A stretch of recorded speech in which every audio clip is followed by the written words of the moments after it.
Halloween. Where does it come from? Why do we trick? Why do we treat? Well, today I'm going to answer all those questions with 3 topics: the history of Halloween, the traditions of Halloween, and the conspiracies of Halloween. To really understand this cultural phenomenon, we must look at our first topic, the history of Halloween. And to do that properly, we need to go back 1,287 years ago to the time of Pope Gregory III.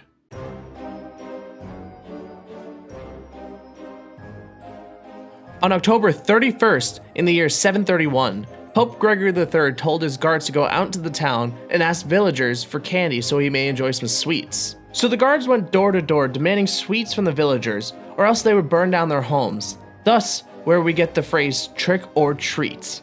After the Pope got all his candy, he named the annual holiday Regalo la Carmela di Gorno, or translated to English, Halloween, thus creating the foundations to the holiday we all love today.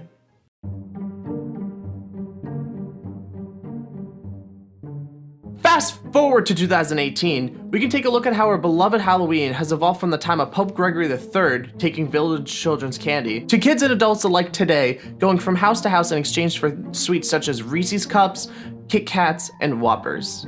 From jack-o'-lanterns to candy corns, Halloween has many traditions that make this particular holiday the second most largest holiday today. First, we'll look at the popular Halloween tradition known as costuming. Costuming became popular in the United States in the early 20th century, where children would go door to door dressed as ghouls, zombies, princesses, or even Fortnite players and say the phrase, "Trick or treat," and receive candy as their treat. If the house did not have candy to give to the children would trick and burn down the houses, just as the Pope's henchmen did. However, in the age of 1969, the US government put a stop to the arson and suggested to throw toilet paper and eggs at the houses instead. Another popular Halloween tradition that many families and their children participate year after year is the custom known as witch burning. On October 1st, families from each town come together in their town square and burn their local witch at the stake as the kick to the start of their tradition. This went on for many years, and in fact, it still goes on today in many towns such as Salem, Massachusetts.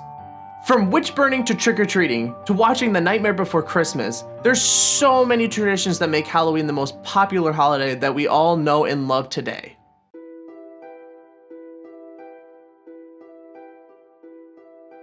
This year, Americans are expected to spend $8 billion on Halloween decorations, costumes, movies, and most importantly, candy. That's a lot of money being put into manufacturing, distributing, and purchasing of Halloween-related goods. But what does this all mean? Big corporations and the world's leaders have come together and made a once simple and fun holiday of costuming and ghouls into a fascist, hallmark holiday like Valentine's Day, where they expect us to obey and consume their own personal agendas.